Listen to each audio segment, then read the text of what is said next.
This weekend, I got to attend my first races at Michigan International Speedway since 2016. And I gotta say, it was awesome being back. And the atmosphere around there was pretty awesome as well. The attendance felt great this past week. I know the TV broadcasts and cameras didn't do it justice, but it really did feel very full from where I sat, no matter whether it was in the middle of the grandstands during the Xfinity race or more towards turn 4 during the Cup race. And I gotta say that was really nice. Now, I think a large part of this is because the Xfinity Series, for instance, had not been there since 2019, as had fans, and last year, as I said, the Cup Series didn't have fans. So I think that had a lot to do with it. Plus, you only give Michigan one date instead of two.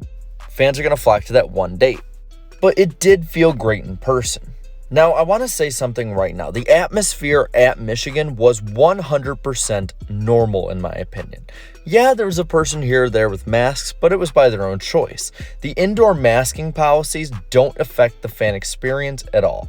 The only way it would affect the fans would be if, say, you were in an indoor suite or if you got special credentials into the infield. But if you're just a normal fan, there's no reason why you should change anything from a normal date. Hell, they even let us bring coolers in. So it was pretty cool to see. Now, as for the racing on the track was close. There was not really many times that anyone got more than a second away from the second place car as the leader, and there was a lot of people who were really close and almost kind of pack racing and drafting down the straightaways. Michigan being a 2-mile facility gives high enough speeds that they're able to draft with each other, even though it's not a super speedway race. But just because it's close racing does not mean it's good racing. And that's, I think, the big debate that a lot of NASCAR fans are having. Now, I went on Twitter after the race. I know, big mistake there, and people hated this race. Absolutely hated it. People were saying it was the worst race of the year. It's why this package sucks. It's why we shouldn't even go to Michigan anymore. Any take you could look at, and we'll get to a few of them later, people were throwing out there, as is par for the course. But I then also listened to SiriusXM NASCAR radio and the call-ins, and almost every person was saying that this was the best race of the year, that they should come to tracks like Michigan more often, that this package is really good. They hope the next gen is like this package. It was a complete polar opposite of what the people on Twitter were saying. And it wasn't the people who were hosting it saying this. Yeah, sure, they said it, but it was the people calling in, fans, both at the track as well as watching at home. So really, there's this push and pull in the fan base of whether or not this is a really great race or whether or not this was a bad race. And personally, because of how tough passing was and how tough it was for drivers to really get an advantage on one another, I think this was just an average race. In the stands, you could see the way that dirty air was really affecting the cars who were trailing behind another car. You'd see somebody go up into the high lane, into the sticky stuff in turns 3 and 4, and then you'd see a lap car, maybe a second ahead of them in the same lane, and you could see the gradual slowdown of the faster car. I mean, as a fan, you kind of knew after they got the restart stuff settled out, it really was going to be kind of set like that for a while, unless someone had a really fast car to make their way up through the pack. And it really reminded me of one race, and it was a race that I attended. The 2020 Fall Kansas race. Do you remember that one? Well, if you don't, let me jog your memory. This was the race where Joey Logano ran in front of Kevin Harvick and Alex Bowman for the better part of 50 laps. It was also the race where Harvick had a much better car and Bowman had a much better car than Logano, yet neither could get past, neither could get within half a second of the car in front of them. It was like there was a giant bubble of air. And fans, both at the track as well as fans on social media, were rightfully pissed. It was really pissing people off to see that someone who was clearly faster could not get past someone simply because they put a little dirty air on their car. That's what this race reminded me of. It was pretty apparent that anytime somebody got off of turn 2 and had cleared the second place car, they were going to be the leader for the next 10 to 30 laps. That unless they were on a very off-sequence tire strategy, it really wasn't going to be much of a fight. You'd see somebody like Kyle Larson, who had a clearly more dominant car than pretty much anyone out there, get bested by Austin Dillon, who, while he had a good car, was not as good as Kyle Larson. And you'd see that if the 3 car got ahead of the 5 car, the 5 car couldn't do anything about it. He could close in, but everyone was running the same speed. I think even drivers like Kyle Busch had said on the radio in frustration that everyone's running the same speed, you can't pass anyone. And like I said, it really seemed apparent. There would be guys that would be up front and then would go in the middle of the pack and not do a thing. I think there was a point in the race where Matt Benedetto had been up there fighting for the lead. Then he got shuffled back, whether through pit stops or just bad strategy, and he couldn't get much more than 14th for most of the day.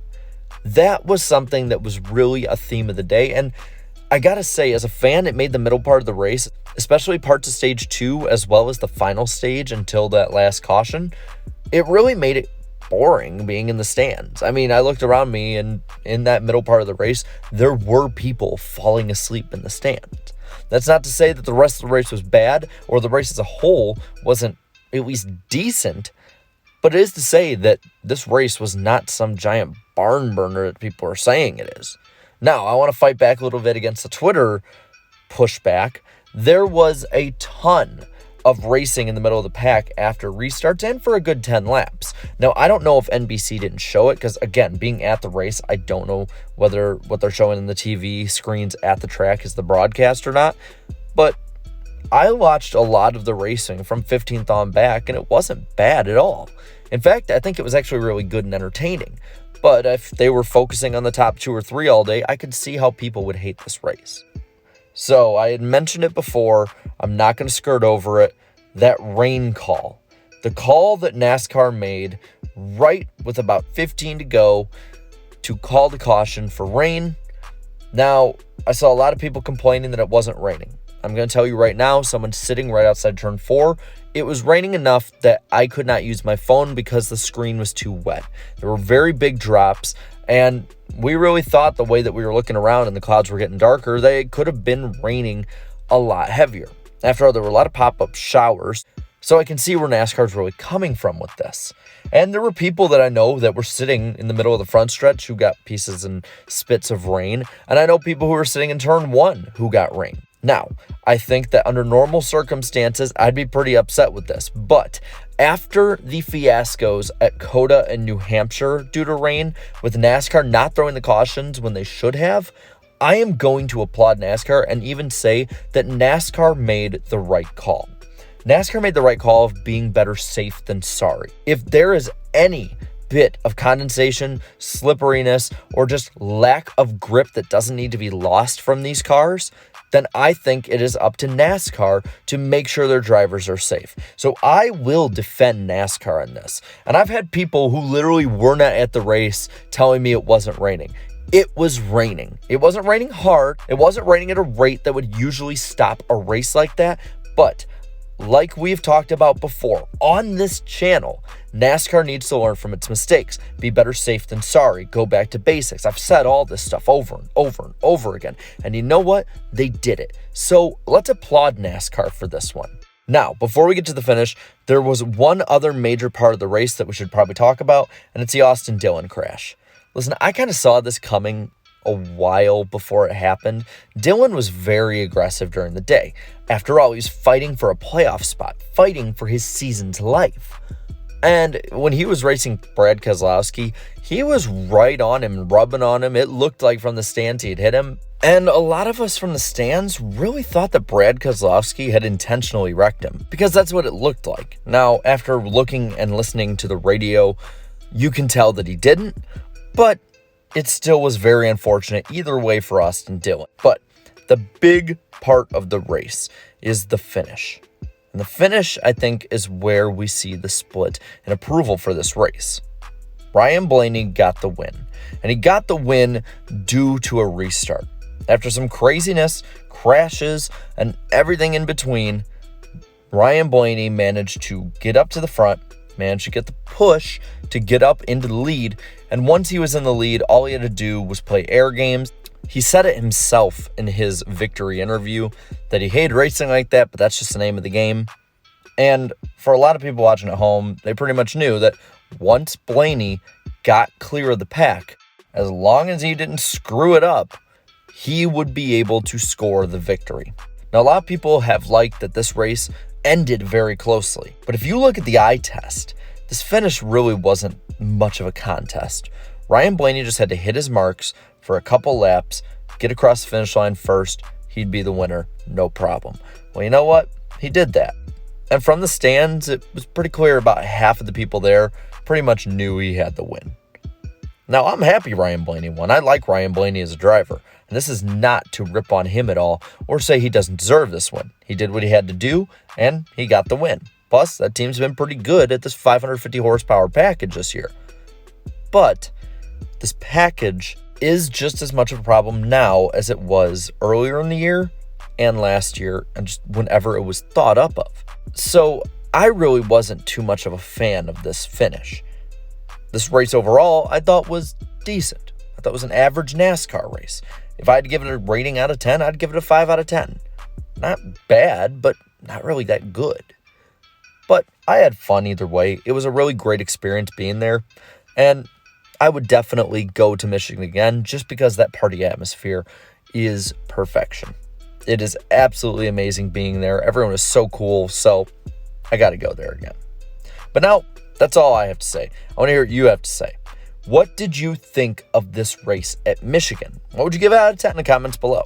All right, leave a like on this video, share this video, and subscribe to my channel for more NASCAR content like this. Also, thank you to everyone who is a channel member. I really appreciate all of your support. Now, before we roll the outro, I want to show you one really funny clip. It went viral on TikTok, Twitter, and Instagram when I posted it. And I really just think that all of you should see this. This is a NASCAR fan directing traffic for 30 seconds because no one else would. So until next time, have a good one. This man is directing traffic because nobody else will. You're after this red Toyota. You're after that white man. Man's doing a good job too.